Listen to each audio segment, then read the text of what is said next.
Здравствуйте, дорогие друзья! В нашей сегодняшней передаче мы вновь поговорим о самом сокровенном для каждого человека, идущего по духовному пути и стремящегося познать истину. Хочу выразить глубочайшее уважение моему сегодняшнему собеседнику и рада сообщить вам, что гостем сегодняшней программы является Игорь Михайлович Данилов. Здравствуйте. Здравствуйте, Игорь Михайлович. Игорь Михайлович, вы в прошлых передачах очень много говорили о том, что людям нужно перестать ссориться и просто уважать друг друга, что система именно разъединяет, а объединяются люди по внутреннему, по духовному. И вот интересно, что когда готовилась к передаче, встретила очень много информации о том, что в разных религиях люди по-разному выражают уважение друг к другу. Например, в индусской традиции есть такая практика, что когда люди встречают друг друга, то они приветствуют друг друга, говорят им выражение «намасте», что означает «я выражаю уважение духовному в тебе, твоему атману». И то есть люди даже при встрече друг с другом видели и общались друг с другом по духу, как дух с духом. И вот это же сохранилось до сих пор. Это подражание. Это все подражание. Подражание тем, кто действительно, скажем, когда-то это чувствовал, понимал и приветствовали как раз без слов. А когда у них спрашивали, почему вы так поступаете, вот они так и объясняли, что приветствуем духовное начало без слов, а словами мы приветствуем друг друга сознание. То есть сейчас все-таки все равно утратилось у людей, то есть они говорят о том, что приветствуют духовное друг в друге, но не чувствуют это. Это хорошо, хоть говорят. То есть все просто сошло к словам высокопарным, да, но не чувствуют. Я скажу проще, если бы люди чувствовали хотя бы в себе духовное начало, да, то естественно бы они осознавали, что есть и у других. Тогда люди бы друг другу плохого слова не сказали бы. Не то, что что-то плохое кому-то сделал.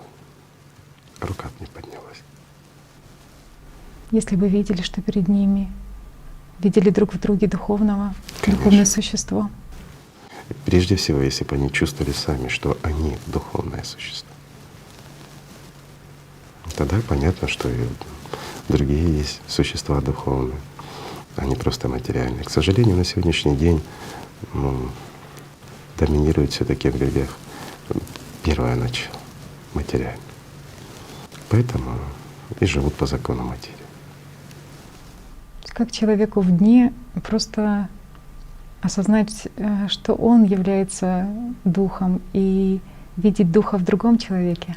Человеку прежде всего надо осознать, что он не совсем материя, что в нем есть и духовное начало. Тогда и в дне, и во сне он будет духовным. Во сне? А какая разница?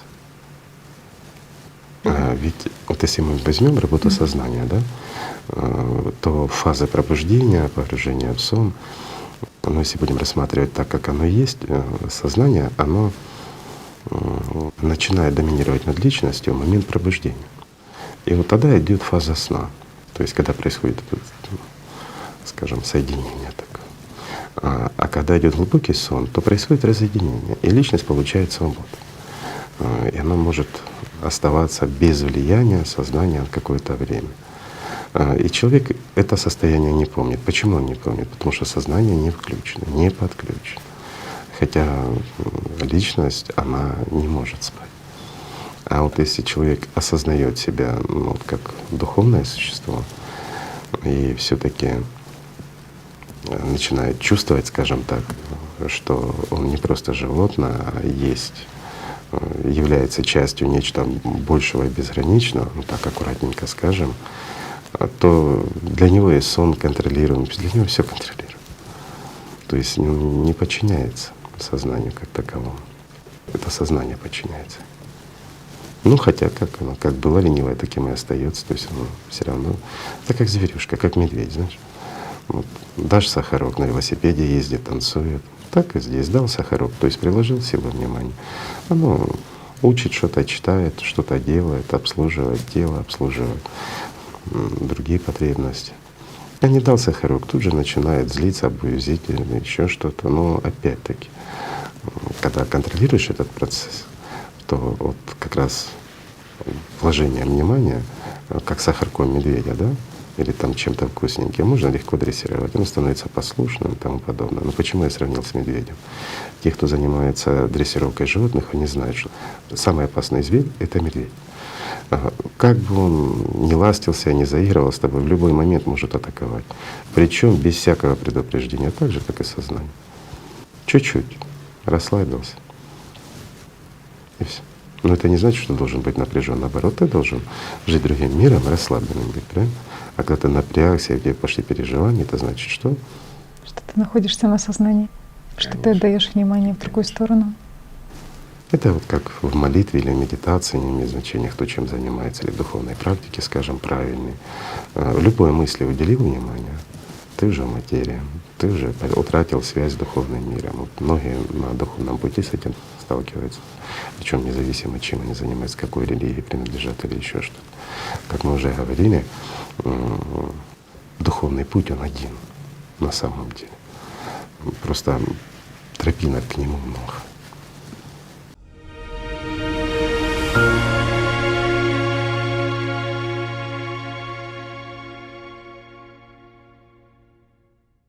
Игорь Михайлович, а вот вы говорили про сознание, про то, что люди под контролем сознания находятся, но могут изменить ситуацию, то, что сознание может служить ему. Как людям вообще осознать, что они сейчас под контролем ли сознания? Прямо сейчас.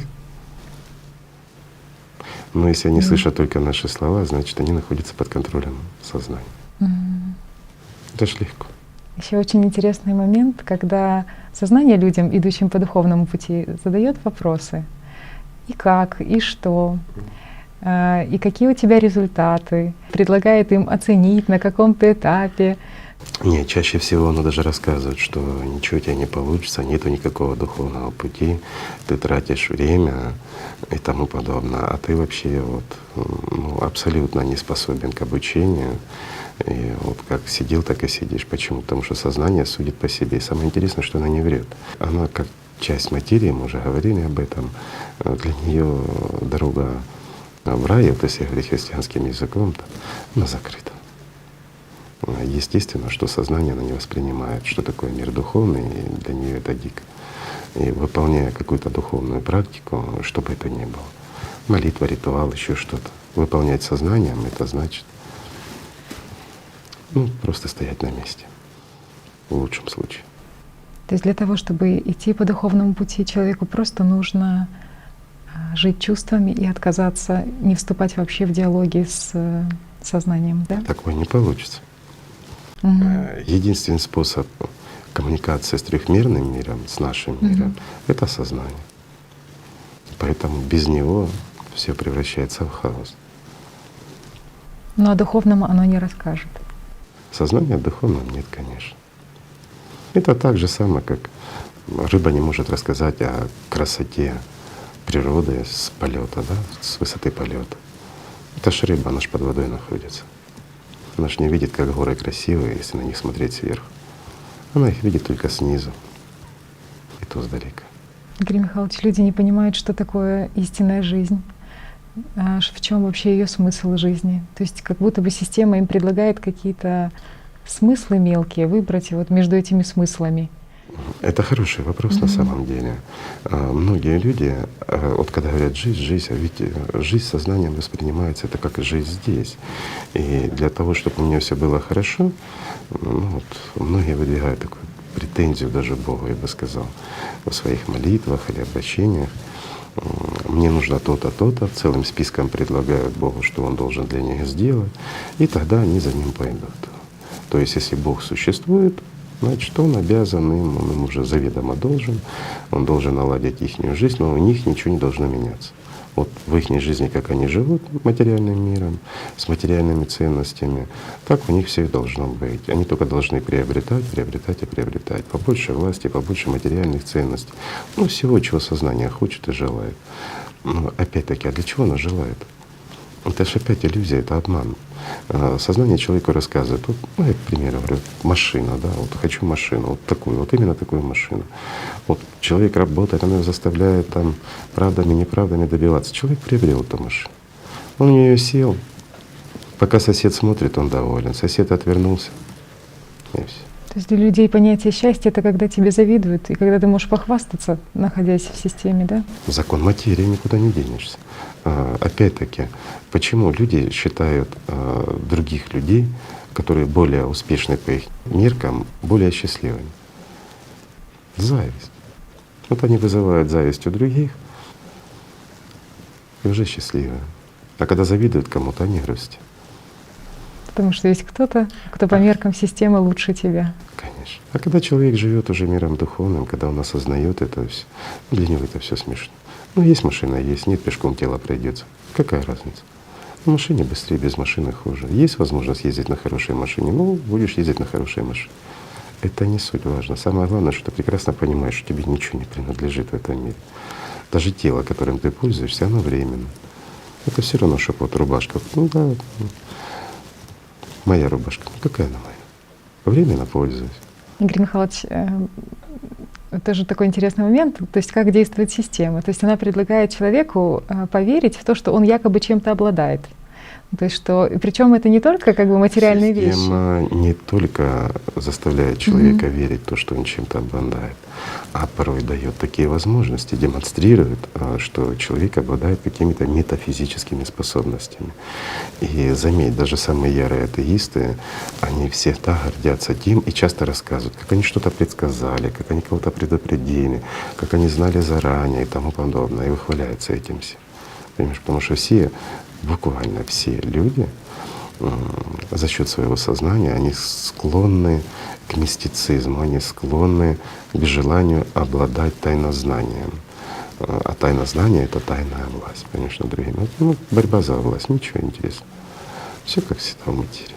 Ну вот мы говорили, что все зеркально. Если перевернуть в другую сторону, что это духовно, да? Ну, если мы перевернем на духовно, то человек, достигающий понимания, что такое мир духовный, скажем так, соприкасающийся плотненько с ним, то он действительно обладает этими возможностями, но он никогда их не использует, потому что он знает, что это не его, и они ему не нужны.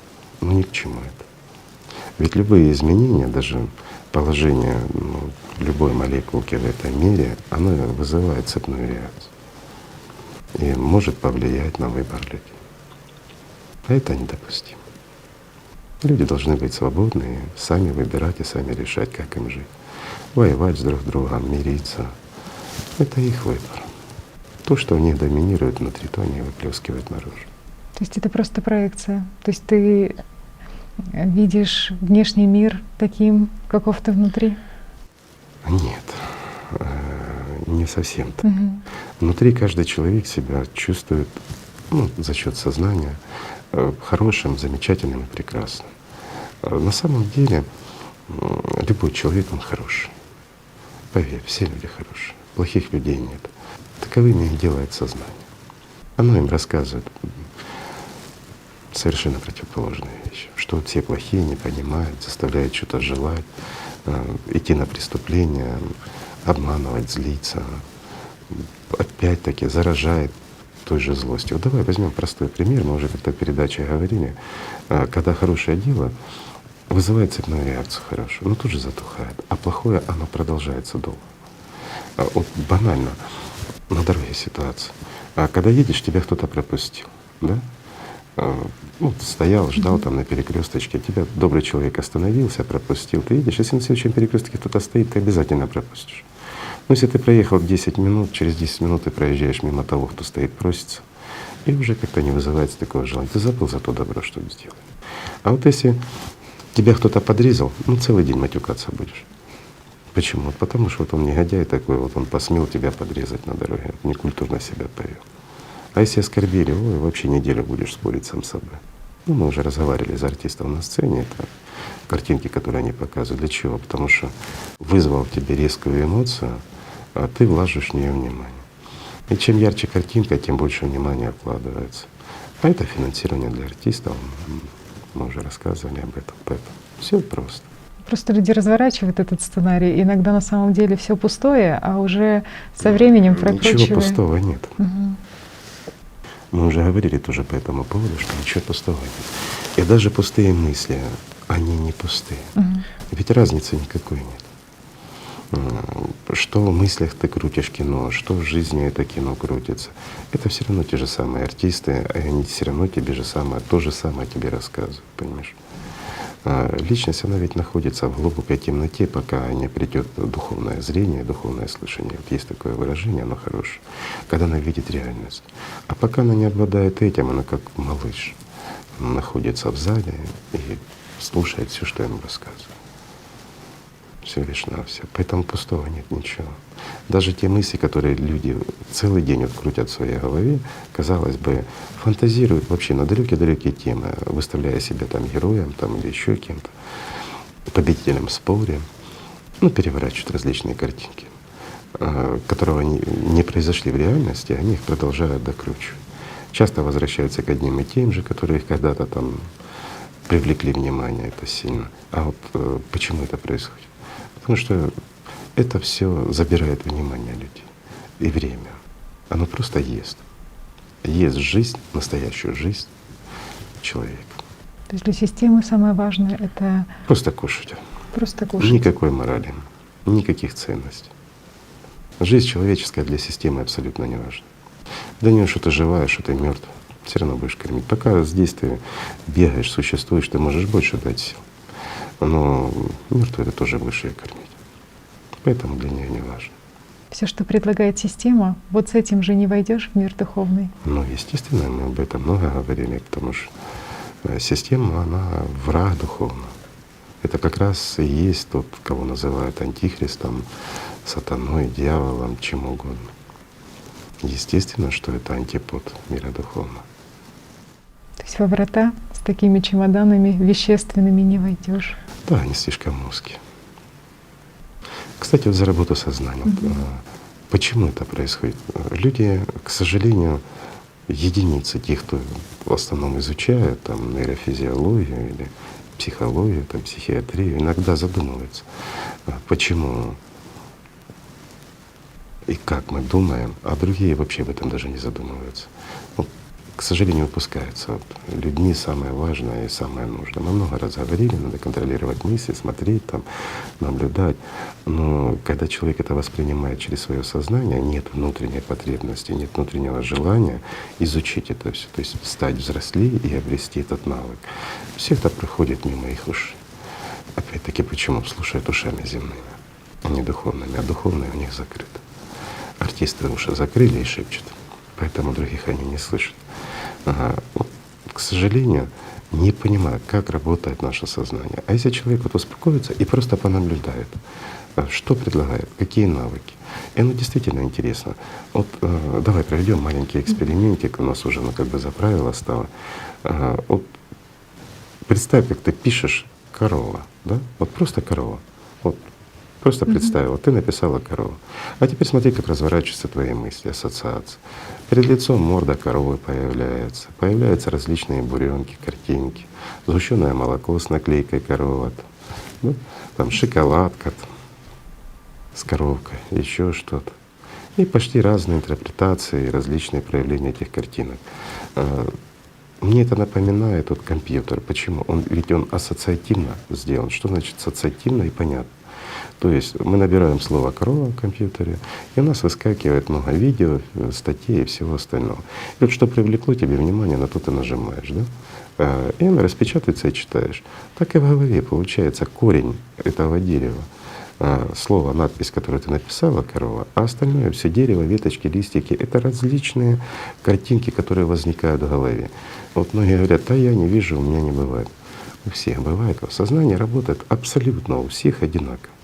Но не всем дается возможность его увидеть. Человеку нужно потренироваться для того, чтобы видеть весь объем предлагаемой информации сознанием. Чаще всего оно выбрасывает призрачные картинки и рассеивает внимание. То есть это когда личность, она вообще, скажем так, младенческая, да, даже без всякого осознания себя, что оно есть, а лишь таким легким упоминанием внутри. Тем людям тяжелее всего. им плохо дается наблюдение за собой, некому наблюдать. Вот тем нужно много работать для того, чтобы личность немножко подросла и научиться хотя бы элементарным вещам. Но большинство людей на этой планете, они способны это видеть, просто нужно успокоиться и посмотреть. Ничего не делая при этом, просто понаблюдать, что показывает. А сознание нас навсегда выбрасывает картинки. Реже надпись, но опять надпись той же картинкой. Никогда не приходит мысль в качестве там подсказки, еще чего-то. А ведь слова, которые мы говорим, мы даже не задумываемся, как они выражаются. Говорят, это привычка, еще что-то. Нет, они вкладываются. И вот когда ты контролируешь сознание, оно будет вкладывать и слова правильные, ну из той базы, конечно, которая есть.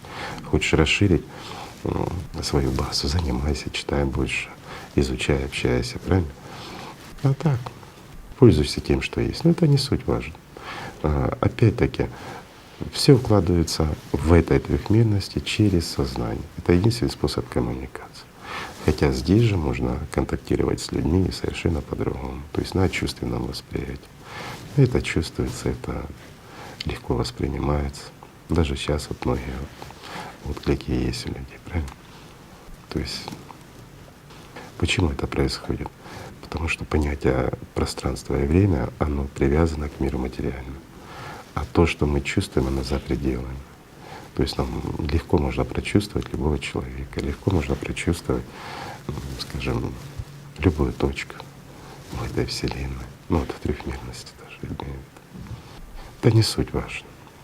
Это опять мы упираемся в некие, скажем, экстрасенсорные возможности, которые также аналогично люди могут развивать через свое сознание, и система опять-таки, она им это позволяет, когда человек много вкладывает силы и внимания в это, и порой она даже им дает такие возможности.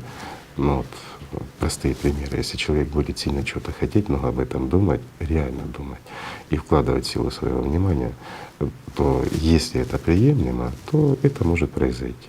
Опять-таки система взвешивает. Приемлемо это или неприемлемо, достоин человек этого или недостоин, ну и тому подобное. То есть она не обязательно будет давать Не человеку. обязательно, конечно. Может быть, она будет брать внимание, Конечно. даже не дав, да? А Еще как же? больше. Он и так ее кормит, понимаешь? Тут тоже есть свои хитрости, свои законы, но это магия. Это уже самая натуральная магия. То есть это, а что такое магия? Это использование своего шанса обрести жизнь вечную, стать частью мира духовного. Вот эту силу ты используешь на временное, пустое и ненужное. Ну, опять пустое в понимании бессмысленности. То есть, по сути, нужно обращаться к сознанию, если это нужно, необходимо, и больше… Нет, сознание должно работать, Служить. как и работает. Оно должно служить, оно должно быть всегда занято. Это самое главное, самое первое. Если ты не будешь его нагружать, оно нагрузит тебя. Это действительно так. И об этом знали испокон веков. И сейчас вот многие, кто занимается, скажем так, хотя бы изучением своего сознания, прекрасно понимают, как только сознание получает свободу, то человек говорит, вот устал, отдохнуть, начинает отдыхать, начинаются серьезные атаки. А когда ты его держишь в дисциплине, когда ты его загружаешь массой различной информационной нагрузки, которую она должна перерабатывать, лучше сразу 5-6 дел одновременно, а то и больше. Тогда оно занято, оно работает. И опять-таки, пока она работает, ты даешь ей конфетку. Как только не работает, не даешь. А сладенького хочется, куда она денется? Будет работать. Единственный способ его обуздать. Еще вот видишь, вот многие опять-таки считают, если я чего-то достигну в духовном, да, значит, мое сознание станет шелковое, ласковое, оно мне будет слушаться. Не будет. Это как медведь, о котором мы говорим.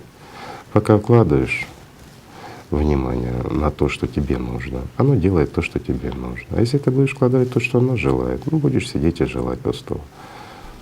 Кстати, действительно иллюзия такая у людей, что если ты растешь духовно, то оно должно, не знаю, хорошие Само мысли, по себе может быть, приходит. тебе как-то… Это же легко. А Или не что говорить значит хорошая плохого мысль? тебе. Опять-таки, а что такое хорошая мысль? Если ты не принимаешь плохие, у тебя будут хорошие мысли в голове, правильно же? А если ты принимаешь плохие мысли, ты не можешь быть уже, скажем, чувствовать или быть в контакте с миром духовным. Это же противоестественно. А когда находишься в чувственном восприятии, скажем, диалоге с Богом, ну, как говорят в разных религиях по-разному, то тебе не могут прийти плохие мысли в голову. Почему? Потому что ты их, во-первых, ты их не допустишь, во-вторых, ты не будешь финансировать это кино, потому что для тебя самой тобой, тем более уж прокручивать. Система, она очень рациональная, она не терпит убытков. Ну, это ж как математика и физика, все на своих местах. То есть как только людям сознание задает вопросы и они вступают в этот диалог, то… Они находятся уже в тесном контакте с сознанием и утрачивают, скажем, диалог с миром духовным в пользу мира материального. И это кто бы что ни рассказывал, ну это так. То есть они уже не живые, а мертвые.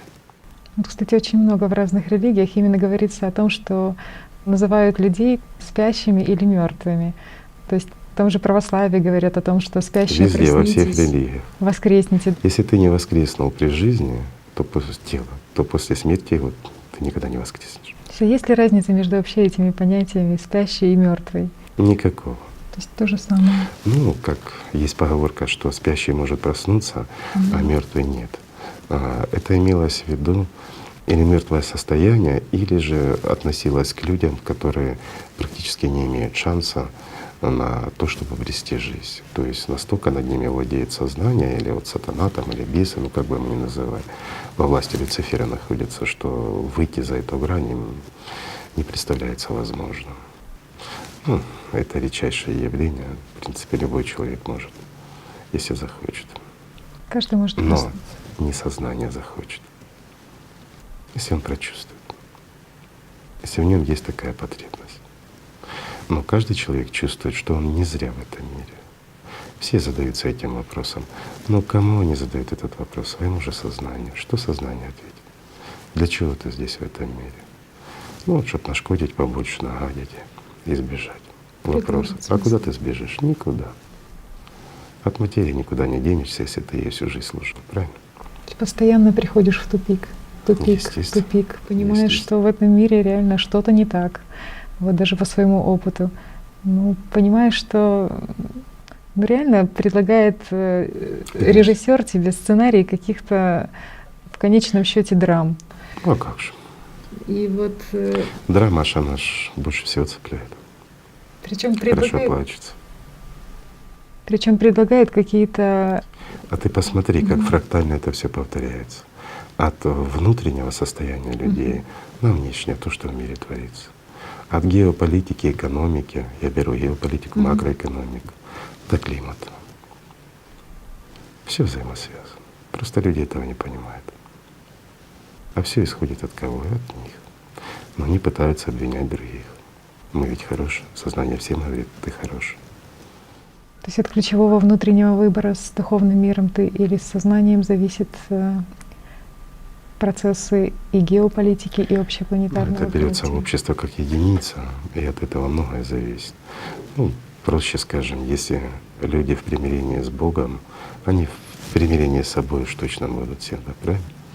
Потому что когда между людьми есть не просто заинтересованность сознания, как друг друга облапошить, извини за простоту выражения, а чувственное восприятие друг друга как единого целого, а мир духовный — это цельный мир. Он един во множестве и множественном единстве. Тяжело умом это понять, но умом это понимать и не нужно. Я имею в виду сознание. Это должно на практике осваиваться. Но если бы такое было, то они, извини, друг другу не то, что подножку не подставили, они всегда руку протягивали помощи. Если сам споткнулся, другому уже не дашь там споткнуться. Такой бы мир был. Ну, То есть боль другого человека — это и твоя боль точно так же, как и а радость. когда единство, тогда это все воспринимается едино. Понимаешь? То есть вот победа другого — это твоя радость, твоя победа. Чужая боль, она не чужая, она твоя боль. В этом смысл. Это единство. Ну, только опять-таки в мире духовном понятия боли быть не может. Там есть счастье, там есть любовь, но это могут понять только те, кто этого достиг. И вот опять-таки, если мы берем Писание, еще что-то, да, во всех религиях единица тех, кто действительно описывает свой опыт, который они имели, что не познавали. А большинство же они же все равно переписывают от других. И вот там видно уже блуждение ума. Желание спецэффекта в виде света. Конечно, конечно. И много-много всяких описаний, которые не относятся к действительности никак. У тех, кто имел опыт, они описывают просто. Ну, иногда чуть-чуть коряво, потому что очень сложно описать, мы уже об этом обсуждали тоже, что какой бы запас слов не имел, но описать тот мир с помощью этих инструментов, слов и всего остального крайне сложно. Гораздо проще дать человеку прочувствовать. Но это можно только тогда, когда он этого хочет, когда он открыт это воспринять. А если он не открыт, он же не воспримет. Сознание, оно не способно. Сознанию нужны видимые эффекты, а это уже насилие.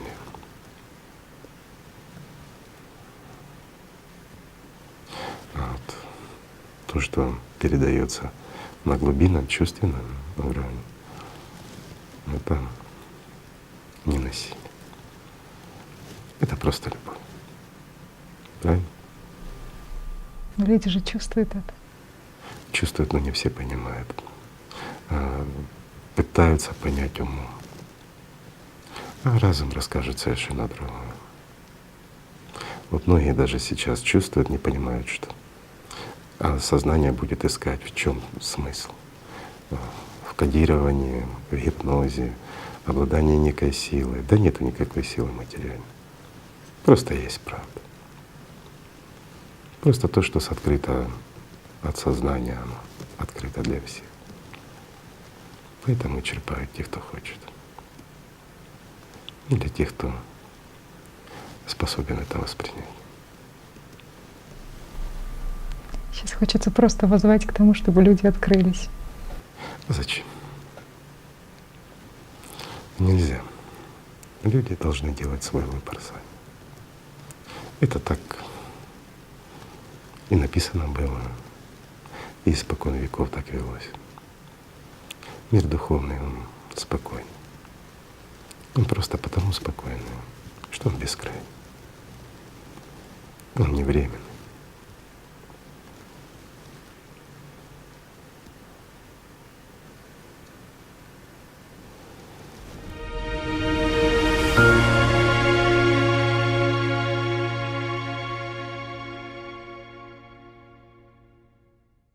Игорь Михайлович, есть такое выражение, что люди от чувств и от любви теряют сознание.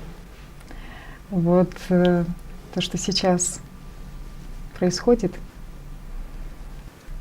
многие, наверное, почувствуют истинный смысл этого выражения. Но все-таки давайте попробуем раскрыть смысл, что значит. Не в прямом смысле теряют сознание, не в медицинском понимании. Утратить сознание — это крайне сложно на самом деле. Я имею в виду расстаться с ним. Здесь имеется в виду, что утрачивается власть сознания над личностью. Вообще, не знаю в какой раз, но повторюсь, человек должен изучать себя. Главный враг его жизни, вот в прямом смысле слова, главный враг на пути к жизни — это его сознание. Поэтому нужно изучать его. Не будешь знать врага — проиграешь. Поэтому изучать, как оно работает и что оно. Вот есть такое понимание у людей, что я не тот, кем я себя воспринимаю. Вот многие люди. И вот что бы он ни делал, чего бы он ни достигал, они чувствуют, что не сделали основного. А если они не сделали основного, то смысла от их жизни нет. Вот реально нет. Это вот я бы сравнил, в принципе, по этому поводу хорошо сказал Руми, привел такой пример, когда царь послал человека в какой-то город что-то сделать. И человек приехал в тот город, был занят сотней различных дел, о себе заботился, там друзья, товарищи, родственники дел надавали. и забыл сделать то, зачем его послал Царь. И на самом деле, что бы он ни сделал там, не сделал главного, он не сделал ничего. Если человек пришел в этот мир, придя в этот мир, не вышел с него живым, значит, он просто сжег свою жизнь. Поэтому и надо изучать свое сознание. Но здесь есть один маленький феномен. Когда человек изучает свое сознание, оно приходит в ужас, сознание приходит в ужас. А когда личность осознает, что она личность, она испытывает неимоверное счастье. Почему это происходит? Потому что в эти моменты каждый из них соприкасается с тем, кто их создал. Это так. Изучая сознание, человек начинает понимать, что не от него оно зависит, и он раб его. И вот почему часто и много мы видим раб. Человек действительно становится рабом от желания, от хочушек, и он просто легко манипулирован своим же сознанием, как марионетка. Это правда. Но осознать это можно лишь приобретя свободу. Игорь Михайлович, я уверена, что люди сейчас чувствуют то, что происходит. И это невероятный подарок сейчас. И вот такой момент, но в этом нет сейчас, наверное, какой-то их работы над собой. То есть это просто невероятный подарок. А как быть постоянными в этом? Все зависит от выбора человека. Вот многие люди ищут сильного священника там, или гуру, наставника, как бы мы ни называли, они ищут тех, кто обладает некой духовной силой. Для чего? Чтобы как бы подпитаться от них этой силой, чтобы приобрести уверенность в себе. Это все происходит прежде всего от неуверенности в себе. Да? А почему образуется неуверенность в себе? Кто мешает? Сознание. Оно ведь рассказывает, как мы уже в начале передачки говорили, да? Что ты слабый, ты ничего не можешь, ты никуда не пойдешь, ничего не достигнешь, что ты занимаешься ерундой, жизнь, она как раз вот и заключается в материи. В то время, пока ты занимаешься собой, там, изучаешь сознание духовными практиками или тратишь время на прочтение книг, там, любых, религиозных, пока ты занимаешься своим духовным путем, жизнь проходит мимо. Это сознание, у него функция такая. А жизнь по-любому мимо пройдет, если будешь жить под диктовку сознания. Так ведь. То есть у людей есть иллюзия, что пребывают с людьми, идущими по духовному пути, он растет. Это не иллюзия. Это действительно так. Когда я бы назвал вот эти силы, духовные силы, или как бы их ни называли, да, кто-то там силами Духа Святого, кто-то вот в Бхадре пишется как сила Аллата, и раньше так называли силами Аллата эти силы. Не имеет значения. Божественные они, просто сила, духовная сила, скажем так. Когда человек соприкасается с этой духовной силой, он получает шанс подпитаться, а не наполняет его. Поэтому люди и тянутся к духовно сильным личностям. Тянутся опять-таки те, кто в духовном поиске. Но у многих, кто живет сознанием, эти люди вызывают просто ненависть и ярость. Вот такой вот. Почему это происходит? Потому что сознание боится, что личность, которую они контролируют, выйдет из-под их контроля благодаря вот этому влиянию. Поэтому и сознание им рассказывает всякую ерунду. Много грязи лить начинает и тому подобное, чтобы отвлечь всего внимания. И те силы, которые человек получает, дополнительные, скажем, для своего духовного роста, для того, чтобы преодолеть вот этот барьерчик, чтобы выйти из-под этого рабства, он начинает вкладывать как раз в те мысли, которые сознание ему подсовывает. И получается, человек, получив шанс он тратит средства на, опять-таки, обслуживание системы, обслуживание своего сознания. То есть сейчас назревает вопрос такой, куда каждый слушающий нас сейчас, как распорядиться. Это их выбор, это их право. В этом и есть свобода. И вот смотри, как разительно отличается мир духовный от мира материального. Ведь в мире материальном эти силы я бы сравнил с финансами. Это все равно, что тебя профинансировали, дали тебе определенную сумму, построить дом, ну, для людей малоимущих, для сирот и тому подобное. А вместо этого ты тратишь эти средства на рекламу этого дома. Понимаешь? Дом не построил, а рекламу сделал. Вот так и здесь. Ты получаешь духовные силы для обретения жизни, а сознание все переворачивает. Она использует эти силы для того, чтобы привлечь к себе внимание, к своим картинкам, на какую-то пустоту, сиюминутность, на иллюзию. И, естественно, человек, не умеющий, вернее, не желающий идти к тому, что чувствует, реально чувствует, но он не видит глазами земными этого, а духовные еще не раскрыты. Поэтому он подчиняется своему сознанию и тратит туда, куда видит и слышит. И что происходит? Рассуждает о духовном, не практикует. Философствует. Стоит на месте и философствует, но сам никуда не двигается. Правильно?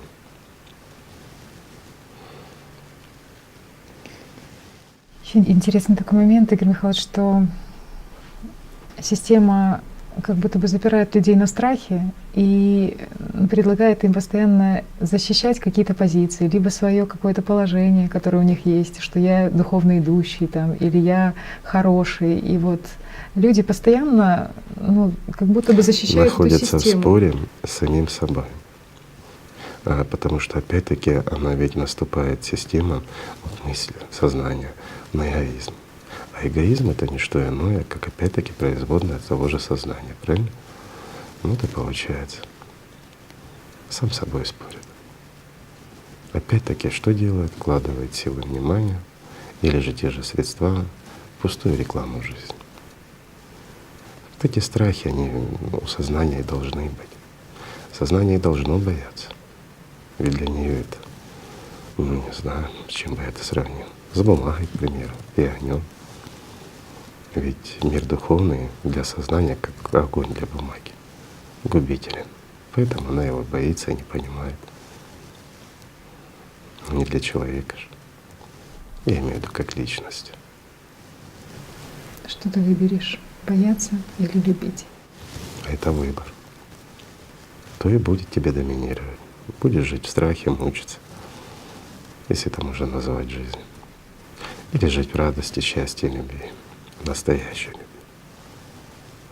Если ты с духовным миром, то все, что ты чувствуешь, это твоя открытость, искренность и любовь к нему. Тоже и получаешь.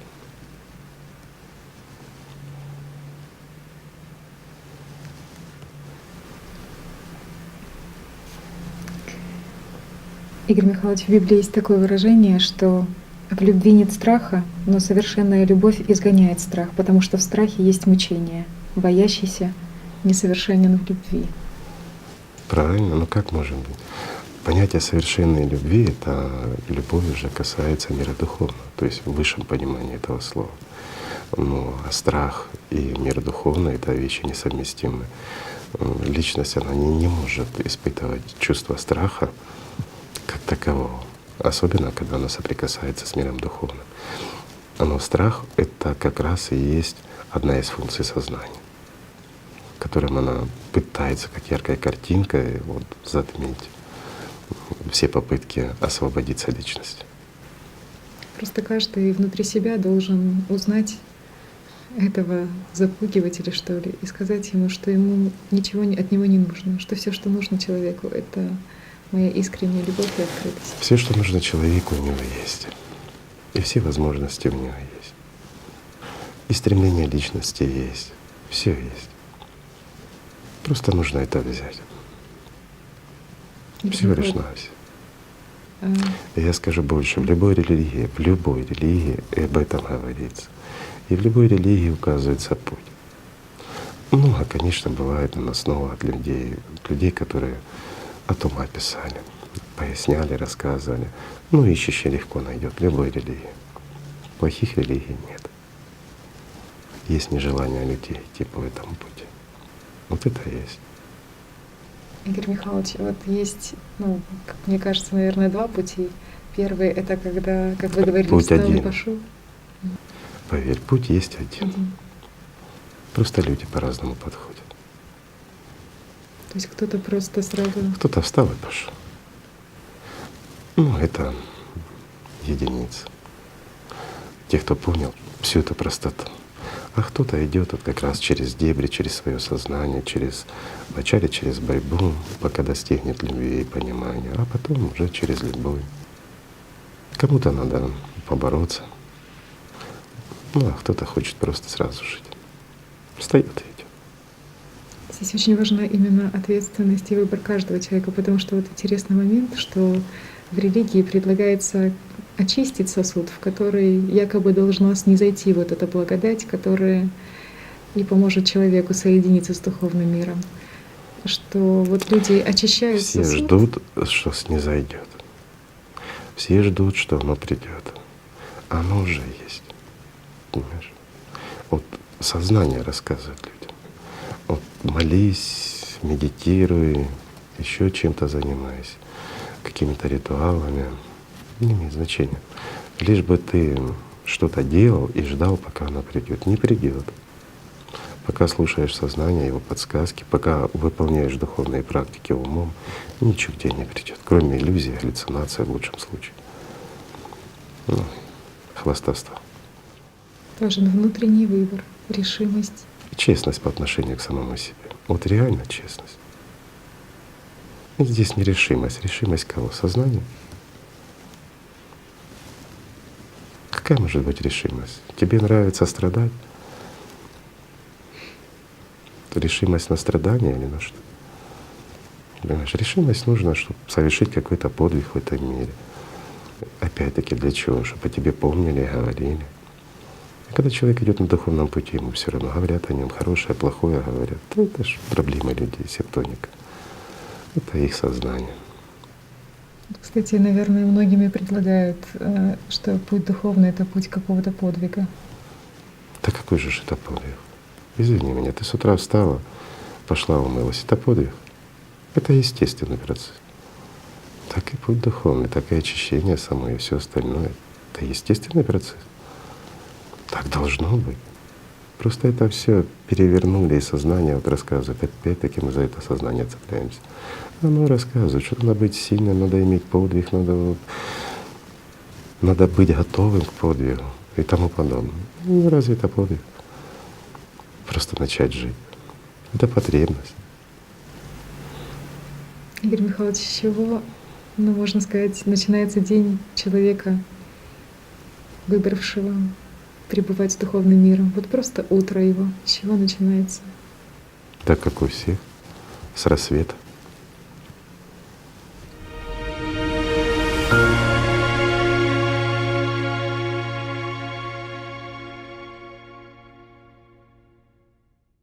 Игорь Михайлович, есть выражение в добротолюбии.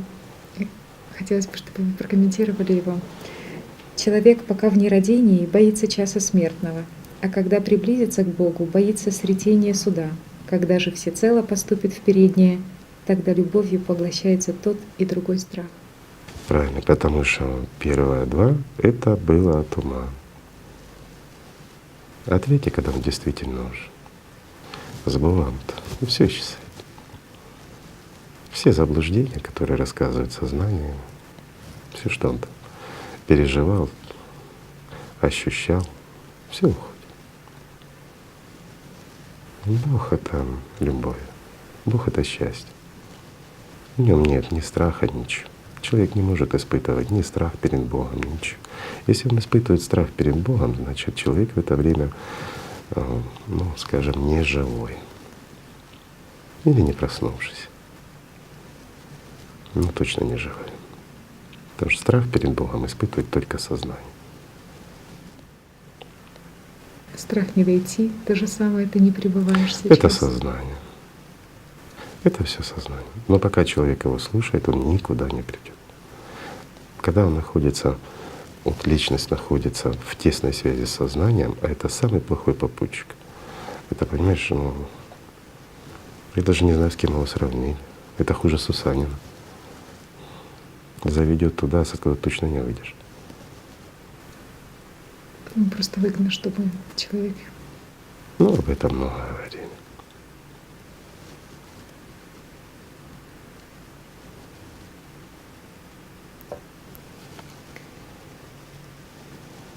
Я потеряла сознание.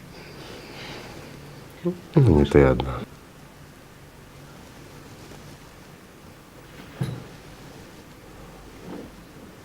Просто Хорошая весь реакция. разговор вот сводится к тому, чтобы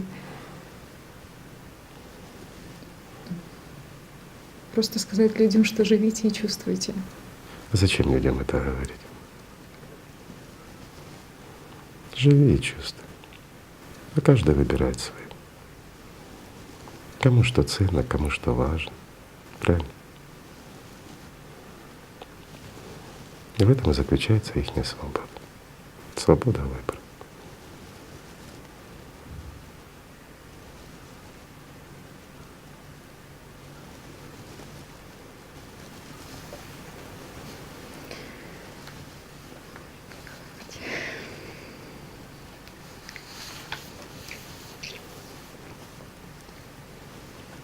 Игорь Михайлович, есть такое выражение, что тот, кто верует в меня, как сказано в Писании, у того из чрева потекут воды живой реки.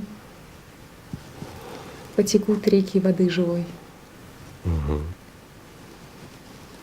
А в данном случае как раз и говорится о том, что мы выше обсуждаем.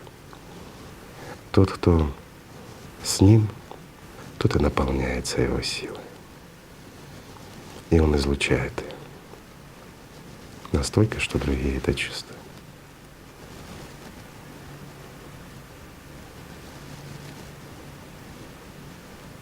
И вот тут такой момент, что чтобы люди, да даже что люди, чтобы не возникло в голове вообще вот этих понятий удержать это как-то. Просто нужно быть прозрачным, открытым и всецело. Тяжело говорить под водой, да?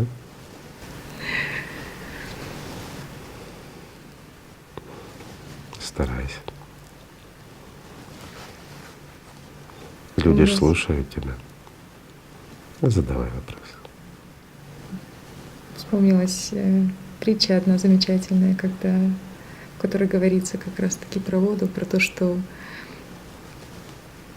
для того, чтобы кораблю плыть, ему нужна вода. Но если он наполнится этой водой, то он просто потонет. И вот для того, чтобы людям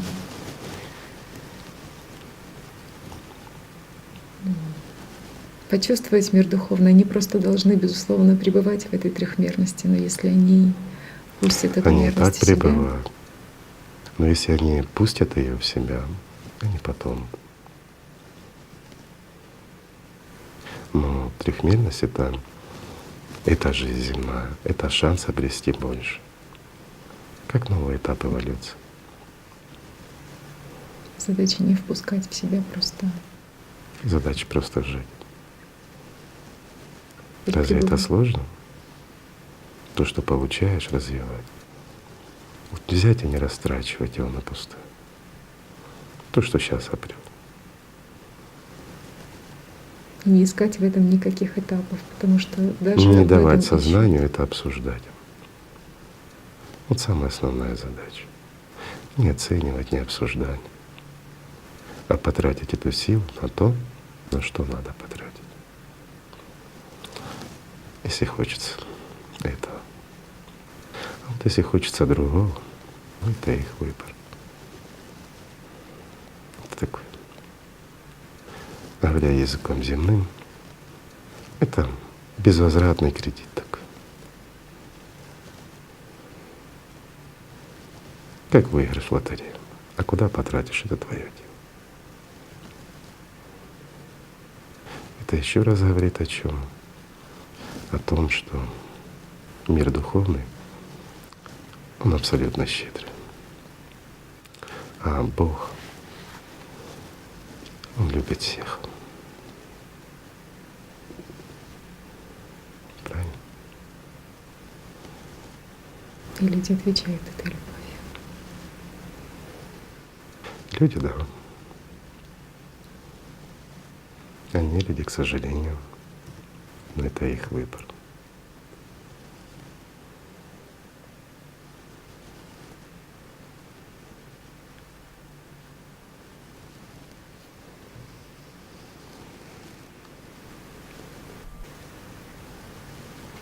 Игорь Михайлович, вот очень сложно описать то, что чувствуешь, находясь с миром духовным. Да и описывать, откровенно говоря, не хочется. Но сейчас просто зачитаю слова одного человека, Попробуй. который шел по духовному пути, как мне кажется, архимандрит Сафроний, в миру Сергей Семенович Сахаров. И вот он говорил о том схожем, что сейчас, наверное, испытывают многие. Когда же эта любовь прикасается к сердцу, тогда дух наш во свете видит Бога и живет им, и в нем. Он превосходит всякую человеческую мысль. К нему не приложимо ни одно из наших отвлеченных понятий. Он живой, его могущество неисчислимо, его любовь неисповедима. Жить с ним есть неизреченное богатство. Все мои слова для выявления моего удивления Богу до конца ничтожны.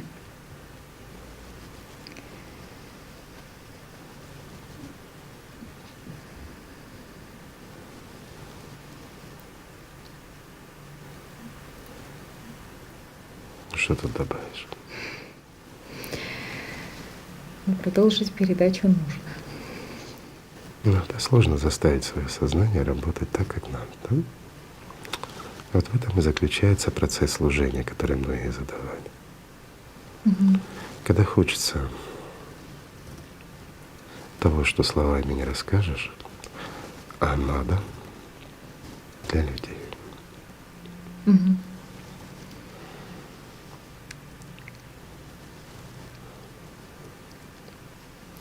Собрались.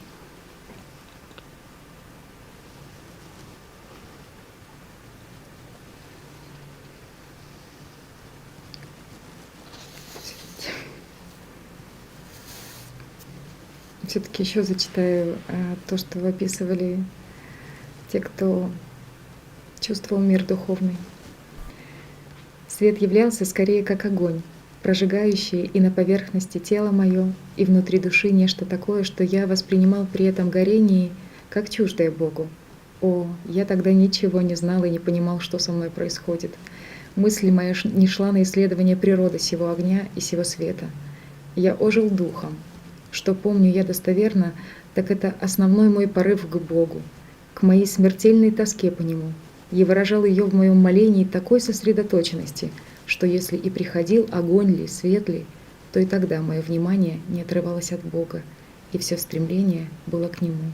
Ключевой момент — мое внимание Не отрывалось от Бога. и этим все сказано.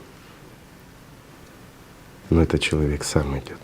Он не просто получает, он просто получает, как мы говорили, как кредит. А он зарабатывал. Он сам стремился и сам стяжал. И вот что самое вот тоже ценное, что он не отвлекался ни на какой свет, ни на какие… Разве это сложно? Это ж легко.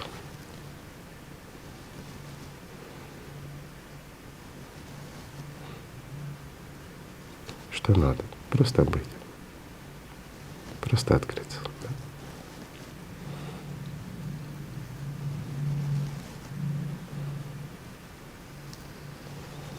Для очень многих людей эта передача будет не совсем понятна. Но это же хорошо, потому что сознание не сможет объяснить то, что происходит. Конечно, хорошо. Лишь бы на пользу.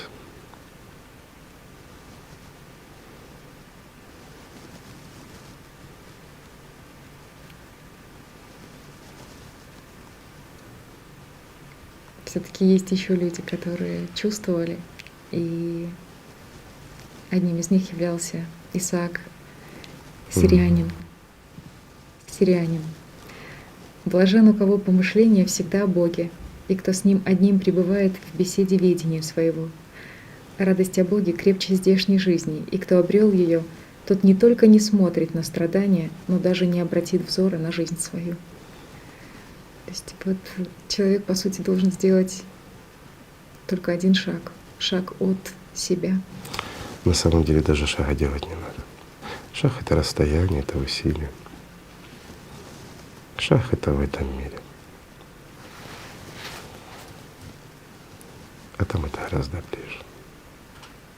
Игорь Михайлович, вы знаете, когда читаешь в разных религиях про вот эти этапы, которые проходят люди духовные, вот есть описание того, что они чувствуют уже. Причем очень чувствуется, кто действительно чувствует, а где философия и от ума, где просто копируют фразы друг друга. И вот чувствуется этап, когда люди вот работают над собой, там борются со страстями. А вот что привело вот это промежуточное к этапу того, как они соединились с Богом, почувствовали мир духовный, вот здесь это всегда информации секрет. мало. Потому что это самая интимная часть, которую самое сложно описать. Она не потому, что она закрыта от кого-то или еще что-то, нет. Она неуловима. Она просто и есть. Вот человек, который не знал, что такое любовь, не знал, что такое счастье, вообще, что может быть что-то, хоть что-то. Он просто жил сознанием. И вот в один прекрасный момент он чувствует, что что-то не то, но оно прекрасно. И описать это крайне сложно. Он чувствует, как его сознание уходит на задний план. Он чувствует, что в нем внутри загорается, вот действительно загорается жар любви, не обжигающий, а глубокий, настоящий. И он чувствует, что он может сейчас все, что он часть того, который все может. А значит, и он все может. Вот просто так. Как правило, это проходит мгновением, и многие потом ищут эти мгновения, утрачивая. Почему утрачивают? Потому что, восхитившись этим, начинают искать вот это счастье в мире земном, а его здесь нет. Поэтому и ходят по кругу, стоя на месте, как ни парадоксально бы это ни звучало. А есть другие, которые чуть-чуть почувствовали, с этим больше никогда не расстаются. Они просто начинают этим жить. Сами генерировать любовь. Обязательно. И как ты читала перед этим, сами становятся реками. Быть источником. Правильно? Так должно быть. Это и есть служение. Ну, не каждому это хочется. Ну, во всяком случае, не хочешь быть источником, ну, будь хотя бы его частью. Это уже благородно. Ведь лучше жить, чем прозябать. Лучше быть в счастье, в любви, чем в заботах, страхах. Правильно? Игорь Михайлович, есть такое в разных религиях, вот на этом этапе, как раз-таки переходном от работы над собой к воссоединению чувств с Богом. Вот есть такой момент, когда люди ведут аскетический образ жизни и уединяются. И что вообще вот понятие уединения истинное? То есть они уходят физически, изолируются друг от друга там. Это уже извращение сути. Таким образом они пытаются показать, умом показать, сознанием, насколько они вот обладают вот этим знанием, насколько они служат Богу только Ему, что их от людей воротит, что люди им мешают. На самом деле никто никому не мешает. А если мы глянем самую теологию, глубину смысла слова «уединение», единение и «у» Него, правильно? То есть, а единение, как подразумевается, это единение с Богом, человека с Богом. Или же личности с душой, вот как в «АЛЛАТРАе» написано, или человека с миром духовным, как бы мы это ни называли. Это соединение двух. Правильно? И вот пишут о том, что нужно уединиться, и в плане Это уйти от понимается, мира. соединиться с Божественным. А уйти от мира — это уйти из-под власти сознания. Но это не значит текать из этого мира. Смысла нет, все равно ты останешься со своими, скажем так, артистами. Куда бы ты ни запрятался, они везде будут с тобой.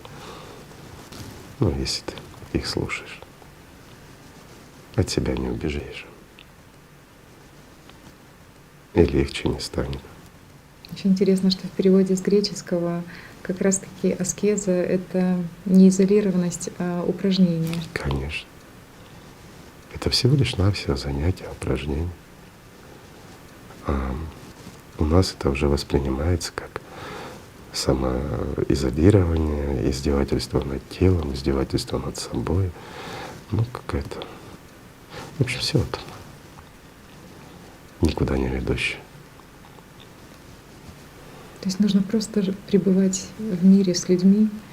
Нужно просто пребывать в мире с собой и в мире с Богом. Тогда будешь в мире с людьми и со всеми на свете. То есть когда внутри чувствуешь эту наполненность и святость, Конечно. то все вокруг святое. Конечно. Даже если рядом будет человек, который, скажем так, служит системе, сознанием со своим, ну, это же его выбор. То он мучится и страдает. Можно посочувствовать такому человеку, но злиться на него или еще что-то. Если будешь на него злиться, значит будешь таким же мертвым, как и он. Правильно же? А увидеть красоту можно только находясь по свете. Увидеть может красоту только тот, кто имеет очи. Правильно? Духовные. Естественно.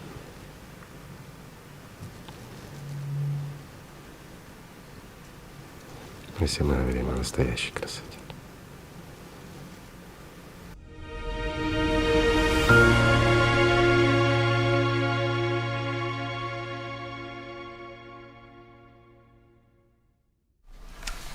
Я сейчас попытаюсь воспроизвести.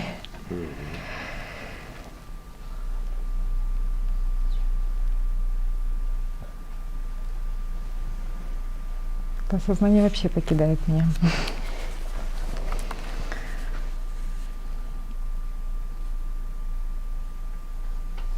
Игорь Михайлович, есть вот такая притча, когда ученик пришел к учителю, к духовному своему учителю, и сказал, что ты известен как человек, знающий все о жемчуге. Ты бы мог бы мне его продать или подарить? И вот тогда учитель сказал о том, что если я подарю тебе это, то ты это не оценишь. Для того, чтобы тебе это продать, у тебя не хватит средств для того, чтобы это купить. Поэтому все, что я тебе могу предложить, это ныряй вместе со мной в море вперед и добудь его. Хорошая притча. Поэтому можно делиться знаниями о пути духовном. Но просто подарить его человеку невозможно. Он должен нырять с тобой, если хочет. А заставить тоже нельзя. Опять-таки свобода выбора самого человека. Хочет — ныряет, не хочет — не ныряет. Хочет — живет, хочет — не живет. Все честно. Игорь Михайлович, вот я уверена, что люди будут просматривать наши программы и возвращаться к ним много-много раз для того, Особенно чтобы… это.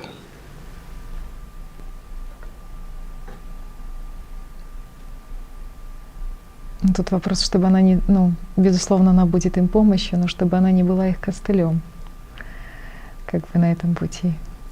То есть С ходунками ходить легче научиться. Особенно, когда времени не сильно много.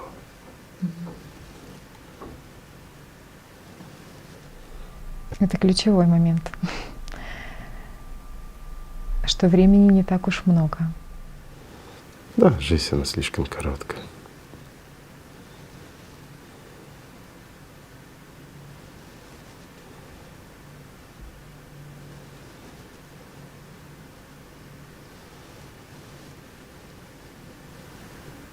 В добротолюбии говорится о том, что не прикословь помыслом, всеваемым в тебя врагом, но лучше молитвой к Богу прерывай беседу с ними. То есть это вот как подтверждение того, о чем вы говорили, о том, что не нужно просто вступать в беседы. Я же говорил, путь один. И все через него проходят. И все сталкиваются с тем же самым.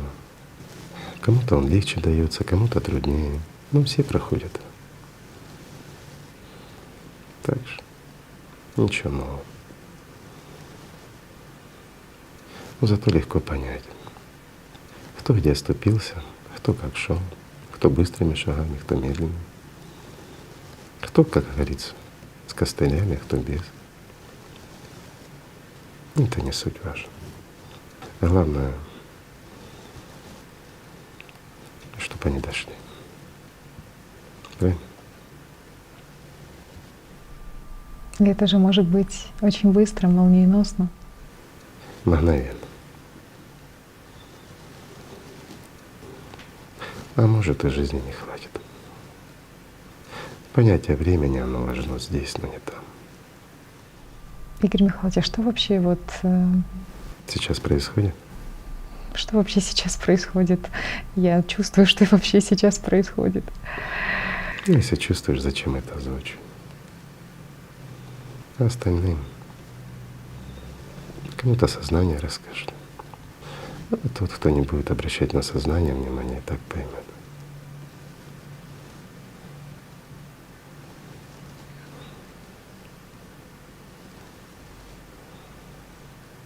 Что вообще такое? Но это лишь показывает, что не все есть смысл материи.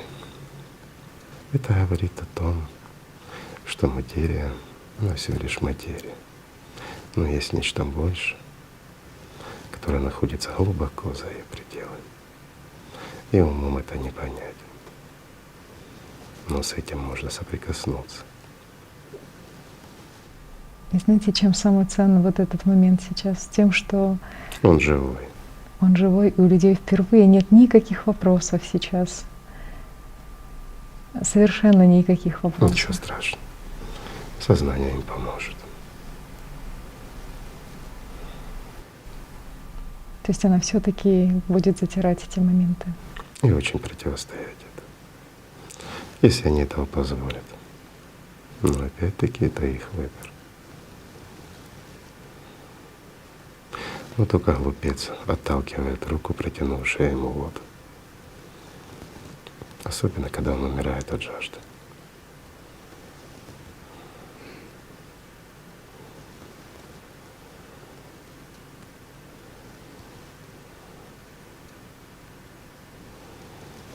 Я думаю, сегодняшнюю передачу завершим недосказанной, иначе мы нарушим законы, не нами писанные.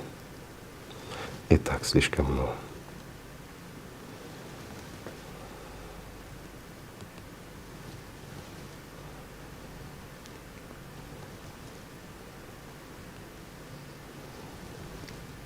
Всего доброго.